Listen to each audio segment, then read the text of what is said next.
Hi, and welcome to the SEO Podcast, Unknown Secrets of Internet Marketing. My name is Chris Burres, one of the owners of EWR Digital. And my name is Matt Bertram, the lead strategist at EWR Digital. Welcome back to another fun-filled edition of our podcast. This is podcast number, 570. Wow. We missed you last week because it was spring break, so Yeah. we were off in various parts of the world, actually. Yes. And I do feel it's very important to make the distinction, and Matt will probably co-sign this. We were not on vacation. No. We were on a family trip. There's definitely a difference. there is a lot. If you have children, then you know the difference. If you do not have children, there is a difference. Trust me, it is. You need a vacation from the vacation. Yeah, from the family trip. Yeah, from the family trip. Yeah. There you go. It's a lot of work. It's a whole lot of work. Yeah. Hey, the article that we're going to talk about today is how to target multiple cities without hurting your SEO. It's almost a compendium, if I'm using that word properly or saying it properly. I think I'm using it properly. I'm not sure I'm saying it properly. To the previous podcast, which was about local. You should go check out the previous podcast. That's podcast number 569. Where we talked about local and breaking down local and what's important in local. And local right now with algorithms is so important. And one of the things we've been getting requested a lot, Chris, is we need to create playlists, right? Okay. Like I need to learn local and we need to create this playlist. What are the four podcasts? Yeah, exactly. So this is a series. Yeah, this is part of a series. This article is by our good friend Loren Baker. Yes. We haven't done many interviews, and Loren was one of the interviews. That was a great interview. Very exciting to connect with him a while ago. I think did I have anything? Oh, we do have a sponsor. And that sponsor is Bright Local. We'll probably mention them a couple of times. There is a Best SEO Podcast Listener special. It's $75 worth of citation builder credits once you've signed up for the plan.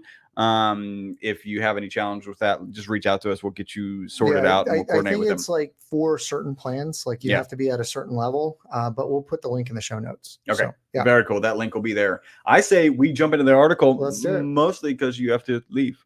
That's good too. How to target multiple cities without hurting your SEO. Loren Baker, Patif to you.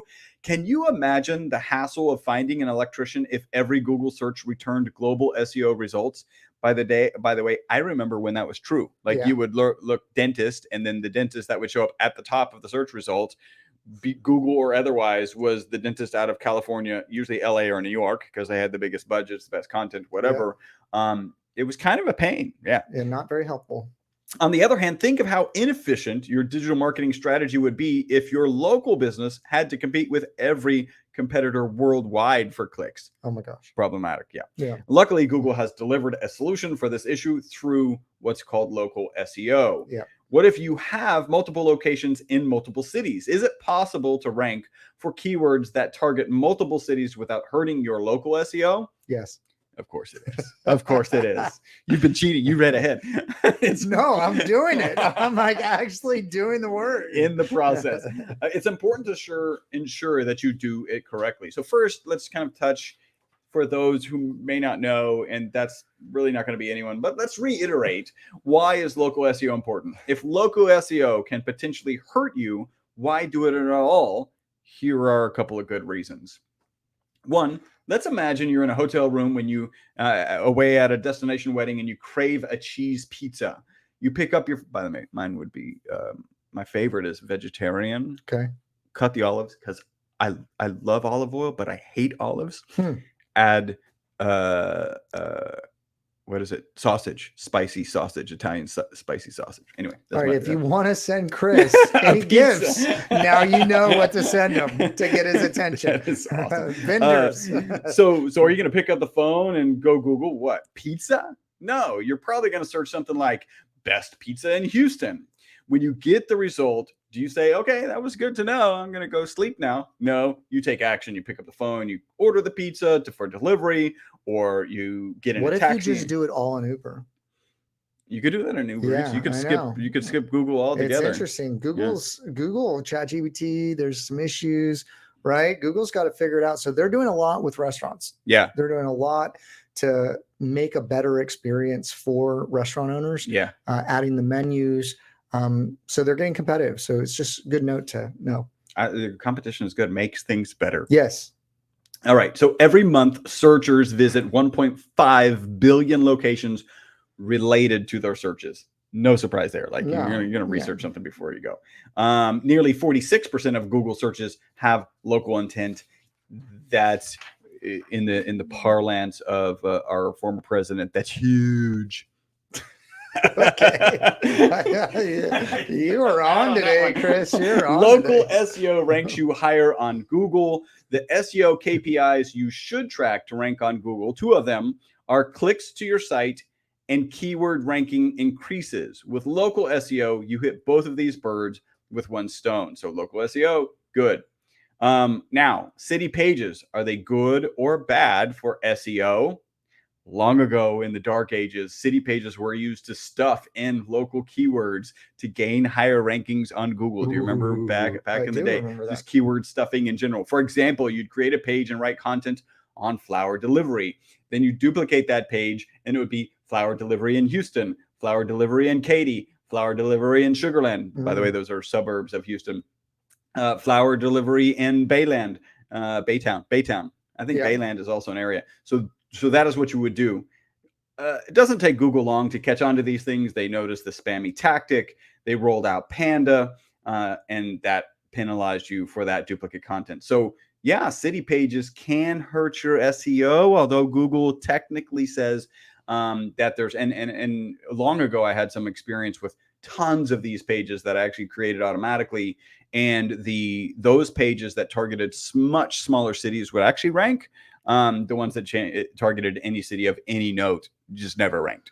Yeah, well, I think that there's a place for location strategies or area served strategies. Yeah. That's actually like in schema, like served areas. I also think it really comes down to customized solutions and context and video, images, everything to that area. So certainly duplicating pages, like duplicate content, not good. Yeah. But if you're catering to a specific area, there are specific problems, specific information about that area, images, that sort of thing, where you really like reviews from that area, the more contextual local relevance there is, it actually helps. And so it is a strategy that can be used if you do it right. Now, if you're trying to just like spammily rank, I guess that's a word. That's a word now. Yeah, spammily rank different pages, and you're moving really fast and you're not putting quality content and effort in that area. Yes, it's absolutely going to hurt you.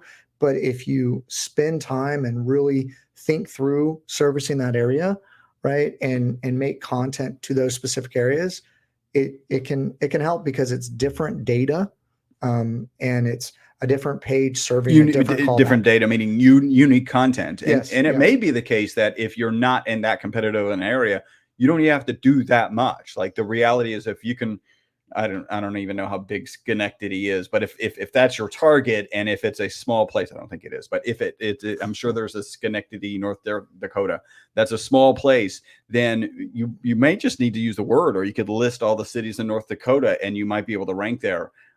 Provided there's not competition. This is entirely this kind of duplicate content issue we're talking about is entirely how competitive is that region situation? Yeah, I mean, I think it weighs across all pages, to be honest. Yeah. Like, is that page duplicate? Is it useful? Certainly, whatever first page you create, whatever content's on that, if you're duplicating it, is going to get the most weight, get the most credit.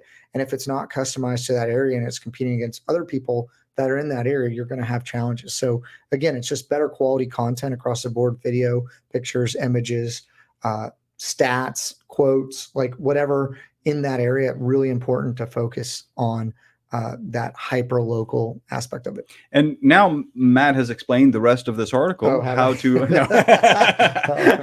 optimize my business for multiple locations on Google? One, use Google Business Profile. I didn't mention that. There we go. I'm giving you a hard time.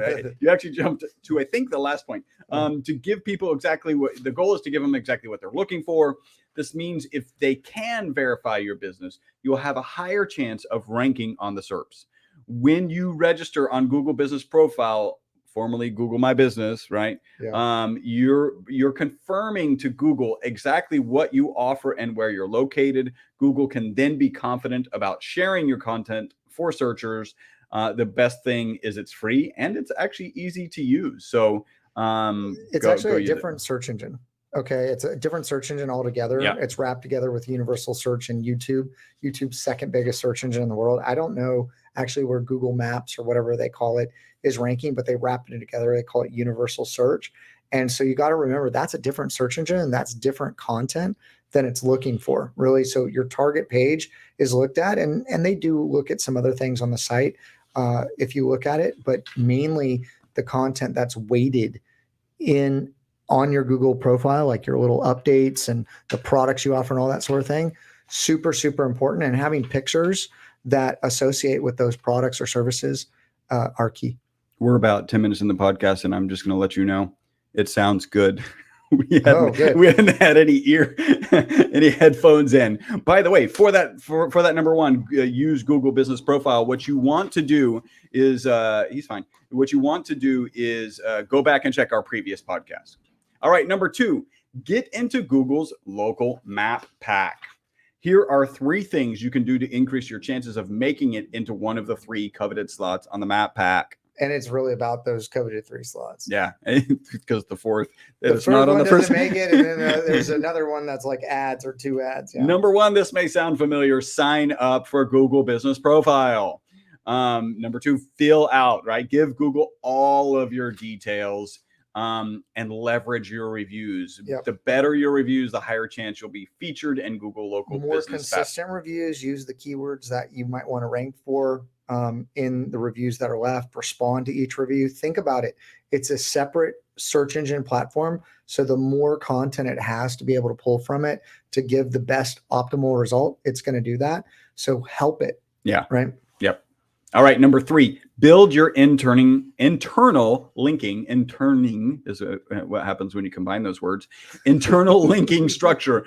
Did you know that tweaking your internal linking structure will help boost your SEO? If you didn't, like, that is what you stop listening and go work on that.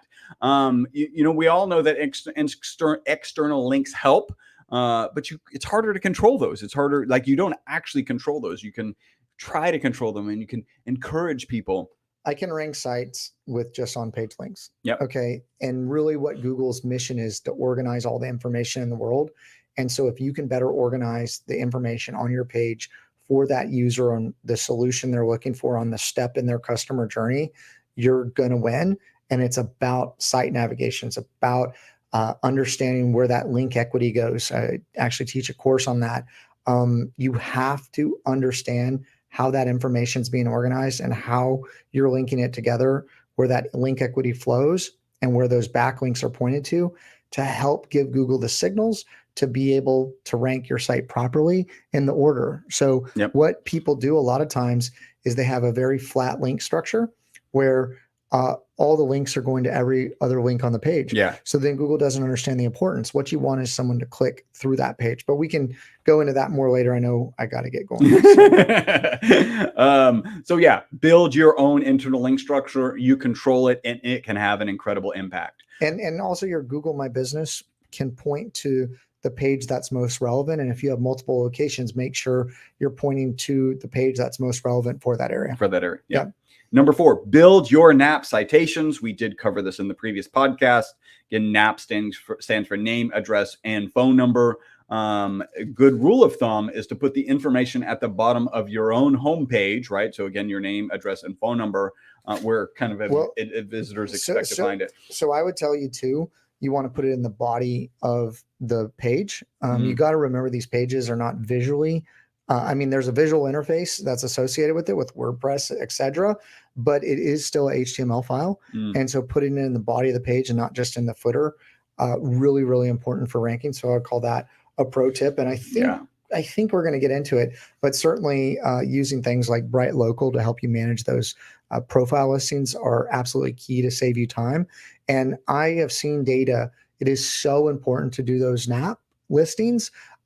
These are high authority sites that are producing links to your website, and there's consistency that other aggregators are using to pull from that information. So if it's not consistent, it's not trustworthy, the AI or even the aggregators are not going to use it. So it's really, really important to have that key and have that brand consistency across the board.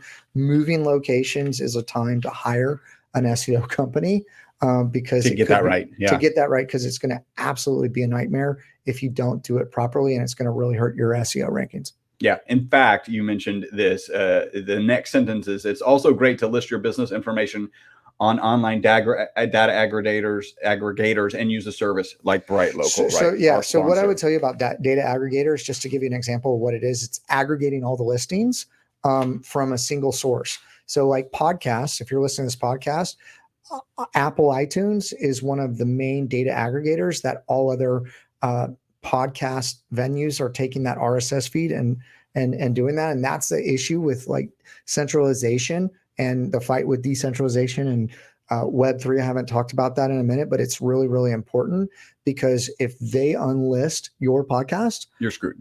Yeah. Right. And so these data aggregators can be your best friend or they can be your worst enemy. And so you want to make sure to utilize those. And Bright Local has some great relationships, and I would encourage you to check that out among the others. Yep. So, all right. Number 5, use schema markup. Again, we talked about this in the last podcast. This is kind of a slightly different context.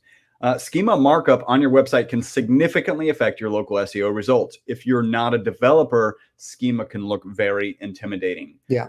Google has been very clear that it does not impact search rankings. So why are we talking about it here? Because it does, and so I would argue this point, but it does improve the chances of content being used for rich results, making you more eye-catching and improving click-through rates. I think, therefore, it does impact search rankings. Like, that's the proper way to say it. Well, it builds trust. If Google thinks that this page has this on it, and then you're verifying that it does, it gives it more points of proof with those signals. I would argue that it doesn't directly impact it. It indirectly impacts it. So you got to look at the parsing of the words with the webmaster kind of forums. So yeah, for sure. And Loren goes on to say, hey, look at things like schema.org/bakery to identify a cupcake. Like, what is the category? Areas served.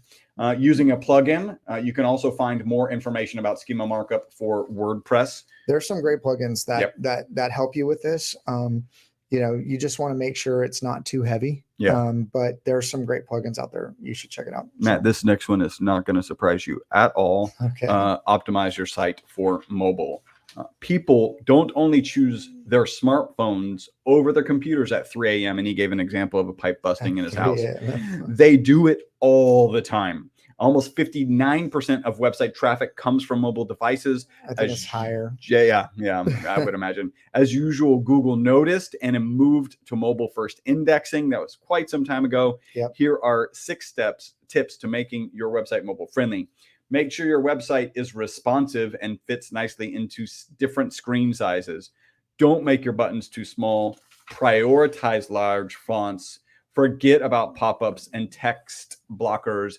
Put your important information front and center. If you're using WordPress, choose mobile-friendly themes.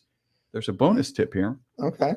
Bonus tip. Make your most important city pages unique.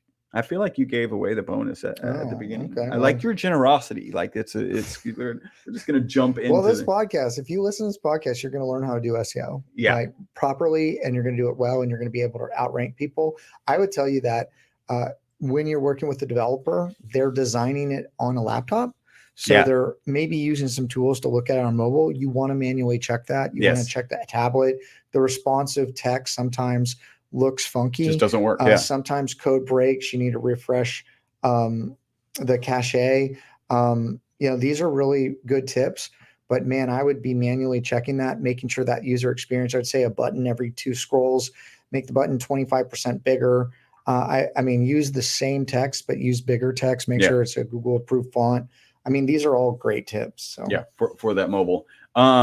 So make your most important city pages unique. Depending on the competition, go ahead and create individual pages for each city. You need to do extra research. Matt was talking about this. Focus on the targeted locations. as an example, if you're a plumber, talk about hard water in your area. A florist, maybe explain how plants of a particular type grow in the area. Real estate, talk about communities in the area. So like we're doing some stuff for pest control companies. Yeah. And so like in different kind of areas, you have different kind of pests or critters, right? And you need to speak to those things and make that information helpful to that area if someone's searching, like really put yourself in those shoes and go, hey, is this relevant to me if I'm in that area? Yeah. And putting that extra attention on those pages that you want to rank are always going to benefit you. Yep. And really what we're talking about more than anything else is CRO, conversion rate optimization, because that's what you're trying to figure out is, okay, I'm showing up in search, but how do I get people to select in that area? And if they use the website or your page is better, more dwell time, taking action, not clicking the back button, it's going to help your SEO. So all these things feed each other, but I think what we're talking about really is conversion rate optimization here. I think what we're talking about is if you provide a good experience to the Google user, then Google will shine favorably upon you. A recurring theme. There was a OnePoll survey that found 67% of people trust local businesses. So even if you're competing on a national scale, make sure that you've got that local business listing, and because you might do well. I know one of our e-com businesses does better in Houston, right? We actually did a rebrand for a national company to make it less commercialized and more localized. Yeah. And people there's certainly a lot of data to support it, but we've seen with like local images, like original images, kind of making it a little bit more authentic, geocentric feel, where you're not using like stock images and sort of like that.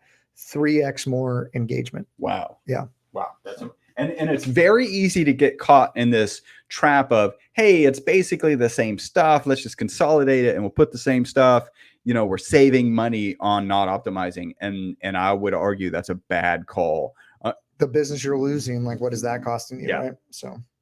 All right. And remember, Loren talks about tools. We're just going to recommend the tool Bright Local. Thanks to Bright Local, Patif to Bright Local for being a sponsor. Are you ready to target local SEO? Hopefully, Loren has made it clear by this point, local SEO is important. And just because you're running multiple locations in different cities doesn't mean you can't put it to work for you. There's a good chance location will be one of the driving factors, and the best way to take advantage of that is with local SEO, talking about searchers. Great article, Chris. I liked your cadence as well. Like, if you listen to this at 2x speed, you'll get even faster. I don't know about you, but I'm listening to almost everything at least at 1.5. Yeah. And I'm like, do I speak faster now? I probably speak faster now. Yeah. That is a reality. Hey, this wraps up our podcast. If you are looking to grow your business with the simplest, largest marketing tool on the planet, the internet, and maybe ChatGPT in the future on being, I don't know, we'll see.